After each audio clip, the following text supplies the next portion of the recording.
Welcome to Lakbay Canada. Sa episode na ito ay nandito tayo sa Copley Orchard at papasyalan natin itong orchard na ito. Kung kaya't samahan ninyo ako hanggang sa buong episode ng Lakbay Canada. Ito yung Running Free Wildflower Gardens. So, ang daming mga iba't ibang klaseng mga bulaklak yung mga nandito ngayon na makikita dito sa Running Free Wildflower Gardens. So, ayan, ang gandang pagmasdan.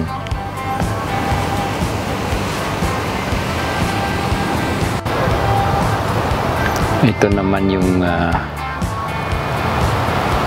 napakagandang spotlight. Yung tama at sinag ng araw ay tumatama dito sa mga bush.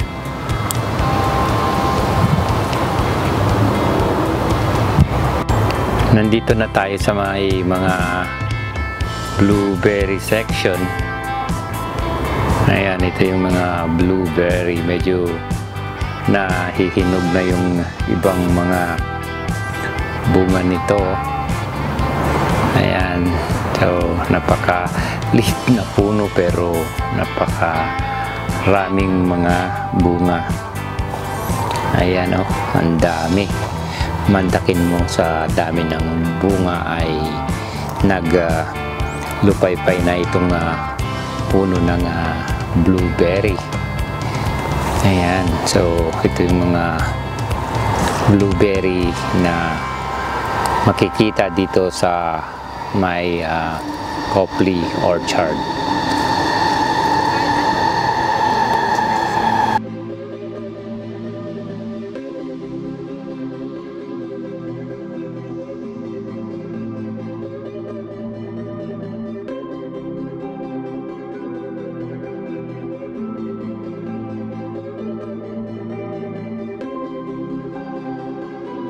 Yan, dito sa banda rito mga kalakbay, may mga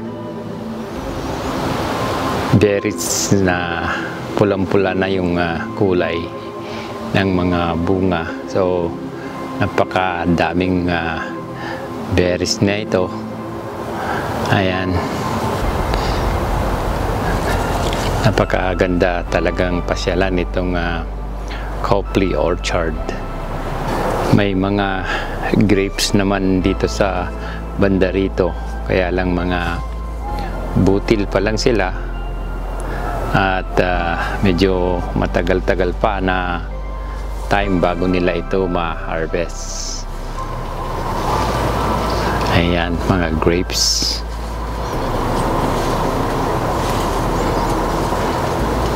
Dito sa banda rito naman ay mga apples. So tingnan nyo mga kalakbay, ang daming mga bunga ng apples. Maliliit na puno pero napaka dami ng mga bunga. Ayan o, ang dami ano. Ito yung isang klase ng apple na kung tawagin ay Kingston Black. Ayan, so napaka gandang pagmasdan. Napakaraming bunga. Ayan, ganito karami ang binubunga ng Kingston Black apple. Ayan mga kalakbay, mga apple pa rin dito. So ito yung mga ewan ko green na mga apple. Hindi ko lang alam kung ano na yung pangalan nitong mga apple na ito. Ayan, ang dami. Sobrang hitik sa bunga. Ito naman yung isang klase ng mga flowering plants na kung tawagin ay viola. Ayan, so bali purple or violet ang tawag dito sa namumulaklak na halaman na ito. Ito yung isa sa pinaka-famous na bulaklak sa panahon ng tag-init. Ito yung tinatawag nilang snow in summer.